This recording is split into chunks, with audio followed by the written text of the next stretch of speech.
Welcome to The Garage. My name is Brian Sanchez, and this is the F1 Rundown Podcast, a podcast dedicated to the news, the gossip, the fandom, all the wild happenings in the F1 world. And we have no shortage of off-track stories to cover today in our mid-week episode. If you missed last week's episode, on Monday, did a recap of the 2024 Bahrain Grand Prix, the first race of the season. You can go back and listen to my reaction about all the on-track stuff. But as it is in the state of F1 right now, Formula One is dominated by off-the-track storylines, mainly related to Red Bull racing. Man, I honestly think that a lot of times off-the-track storylines kind of get blown out of proportion, and they tend to start to, take on a sort of life of their own. And I don't think that these are being as blown out of proportion as they normally are. These are major developments with what has been the most dominant team pretty much in F1 history, but definitely at least over the last few years. Red Bull has gone on an amazing run, but we could be witnessing the demise of Red Bull racing firsthand. Just after, let's back this up.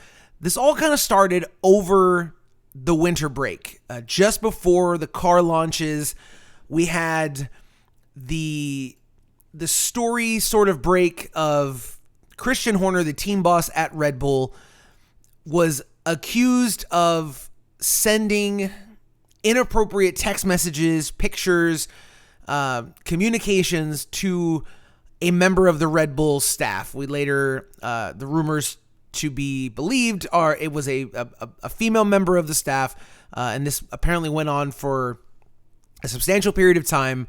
And so, first and foremost, at the bottom of all of this, stuff like that, sexual harassment, things like that in the world are bigger than whether or not someone should be driving a car or, heading up a company. People's safety and independence is first and foremost the most important thing here. There was an investigation apparently done by Red Bull, bringing in some kind of independent third party, organization to kind of make sure there was impartiality, but not a whole lot was really heard. And then just before the beginning of the very first race of the season last weekend, there was a statement released by Red Bull saying that the investigation has concluded, and that there's no further action going to be taken, no further action required, and it just sort of kind of like it's over, it's done with, and I think they were just hoping that it would all just kind of go away. But over the weekend, during the race weekend, there was a leak of pictures, emails, text messages, communications, and it was an anonymous Google Drive link that was sent to multiple news outlets around the world and rival team bosses. Like Toto Wolff, I believe, was told to be one of the people that received this email, this link. So whoever wanted this information out there really was spreading it wildly. So, we don't know for certain if these are real, if this is a fabrication, if this is something being planted, or if this is in fact the information that was recovered by the investigation. But, there was already sort of a bit of pressure building on Red Bull to do something with Christian Horner, some kind of discipline, some kind of statement, some kind of PR move, I guess, if you will. And then it continued to kind of grow, and even there was rumblings that Ford, who has signed an agreement to basically sponsor the power unit come 2026 when the regulations change, and so there would be like a Ford Red Bull powertrain sponsorship partnership moving forward. Apparently there's pressure brewing from even them, that maybe they are looking at exit clauses, and maybe they're reevaluating whether or not they want to be involved with Red Bull and this organization. And so all that's happening like in the background of the race itself. And then Max shows up on track, and we all kind of focus on like the cars going around the track again, and it's awesome. But Max wins by 22 seconds, like Max does. And in the midst of all of that, Jos Verstappen, Max Verstappen's father, who is a former Formula One driver himself and is very involved in the organization at Red Bull, basically has a seat at the table and has influence in a lot of the matters that the team does. Basically, in an interview, said that at this point the situation is palpable, and left to its own devices, it would explode. And if there's no action taken against Christian Horner and with the organization, that it is an unsustainable situation that will result in everything kind of blowing up. And so that prompted tons and tons of questions and even more rumors to reignite that, potentially Red Bull would make a change and maybe fire Christian Horner. There were other people that were being rumored to be on Christian Horner's side, saying that this is all kind of getting blown out of proportion and this is a power grab by Max Verstappen, Jos Verstappen, and some of the other folks involved. And so there's like a division brewing, or has been brewing, and now this is like the fissure of two different sides within the Red Bull organization. And it just seems to be getting even more and more louder, because apparently Max Verstappen has interest in signing with another team. He's not under contract come 2026, or there's an exit clause. Forgive me. There is an exit clause in his contract that would allow him to leave as soon as 2025, I believe. And so if exercised, he could go to another team. And it's gotten so far as to saying that, like, not only just that he could go to another team, but that he would go and sign with Mercedes. Like, specifically, Mercedes has been named, rumored that, linked. There's been a bunch of pictures and some videos circulating of Jos Verstappen, Max's father, talking with Toto Wolff in the paddock. Like, I always try to pump the brakes on a picture of two people talking in the paddock during race weekend. I mean, look, these people travel the world and end up at the same racetrack with the same people every weekend, every other weekend. And so, like, inevitably people are going to be seen talking to each other. So you don't know what they're talking about. But it is fun to speculate. And amongst these kind of rumors and amongst these kind of things, people draw their own conclusions. And so, is Max Verstappen lobbying or is Jos Verstappen lobbying to get his son a seat at Mercedes that they now find having an empty one come 2025 when Lewis Hamilton jumps over to Ferrari? So like that's where it all kind of like we thought was hitting the pinnacle. But even this morning, I now saw that apparently there are rumors that, depending on how this kind of breaks out, even Adrian Newey, who is the, chief technical director, with Red Bull, the person who designed the RB19 and the RB20, the widely regarded to be the brains behind the design of the car and why it is so dominant. Even he's rumored to be open to going to another team or just leaving, entirely. And so it all seems like there has to be something happening. And all of this is with another race weekend looming that starts within the next 24 hours. The Saudi Arabian Grand Prix starts tomorrow. FP1 here in the States, here in Central Time, here in Austin, Texas, I believe is at 7 a.m.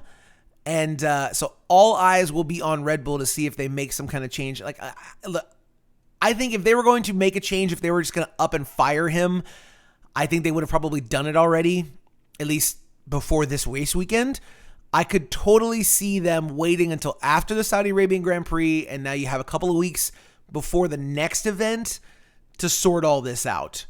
But this is going to be a giant cloud looming over Red Bull and the start of the season.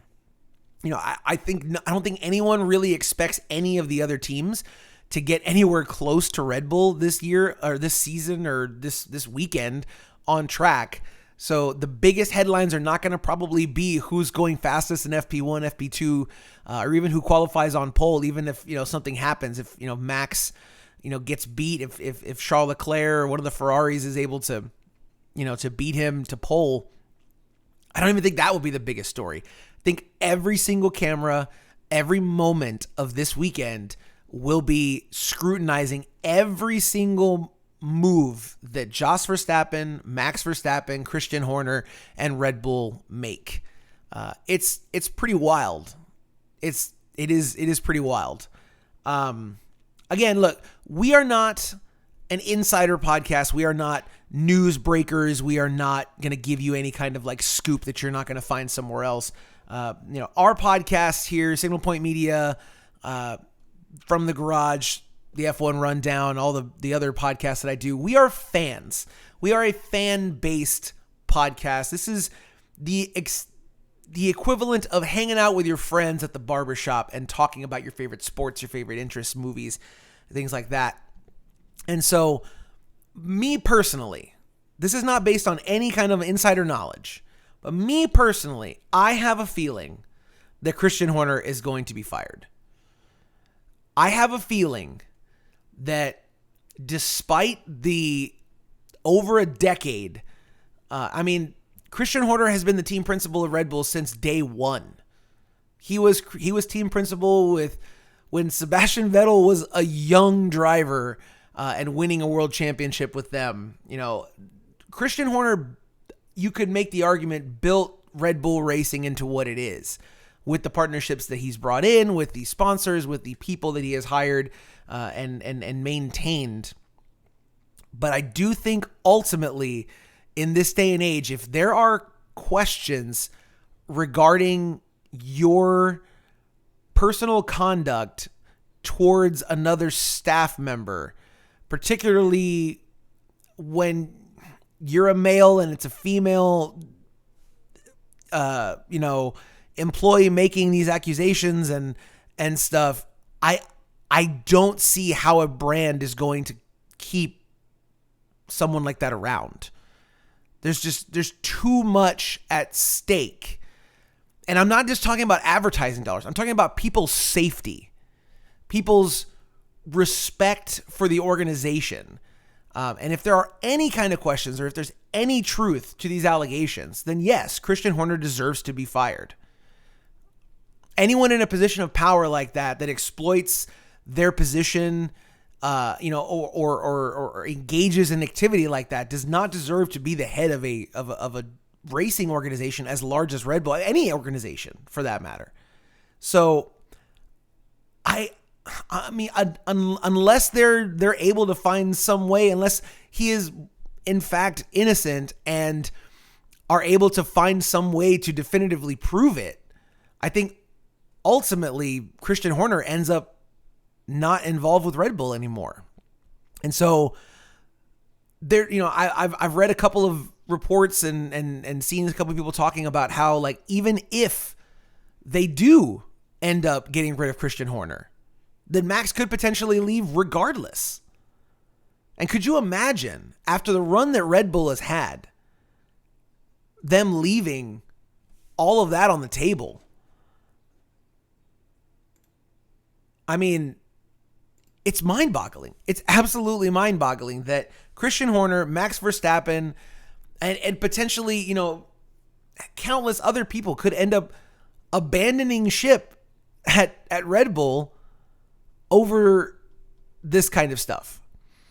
And, I think a lot of people have been hoping for a very long time that Red Bull would not be as competitive as they are, but if this is the thing that knocks Red Bull off the pedestal, it's pretty wild.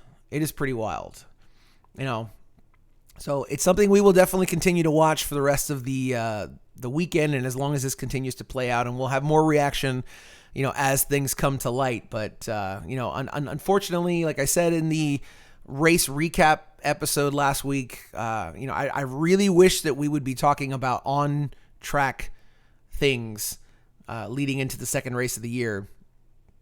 But unfortunately, it seems like the on-track stuff has kind of sorted itself out, and there's very little intrigue at the moment on who's going to be winning the midfield, who's going to be, potentially taking the fight to Red Bull on track, and it seems to be more off the track stuff. And we didn't even talk about I completely kind of, this has gone to the wayside, but the head of Formula One, Mohammed bin Sulayem, is under investigation for potential tampering. Apparently last year, there was during a race, there was a penalty issued to Fernando Alonso, and apparently there's accusations that he had contacted people involved to try to get that reversed.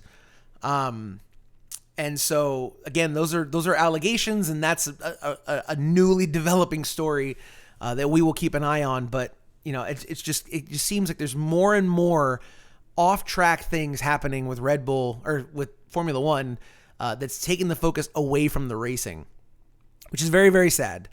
I'm sure Drive to Survive is loving this though, and I cannot wait to watch next season because it's fun. I hope they got some interesting insights. I wonder how many Drive to Survive, camera people and producers and stuff, audio people have some things that, that they are silenced by NDAs that they would love to share with some folks right now, but are unable to. So we'll wait and see, and we'll be watching Drive to Survive on day one next year when it drops for Lewis Hamilton, for this whole entire Red Bull situation, and of course for the foreseeable future with what happens with the head of F1, Mohammed bin Sulayem, and the accusations that he's been tampering with some kind of influence on penalties and stuff on track. Crazy times in Formula One. Anyways, y'all, that's going to do it for me today, y'all. I will be back on Friday to do a full preview of the Saudi Arabian Grand Prix. I will try my best to find some on-track storylines to cover on that one.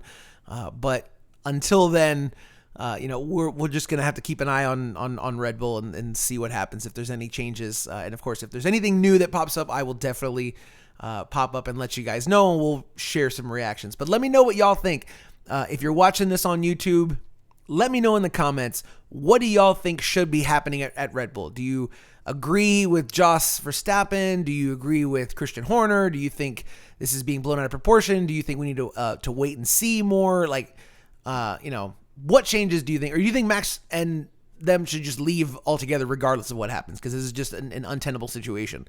That would be wild. Again, I'd said last week, that it would be fun to see if he signed it like Alpine or something, like a random team like that. But I doubt that's going to happen. But it would be fun. It would make for a lot of fun times and conversations. So anyways, I'm going to get out of here, y'all. Thank y'all so much for listening to the podcast. Really do appreciate it. We'll see you guys around.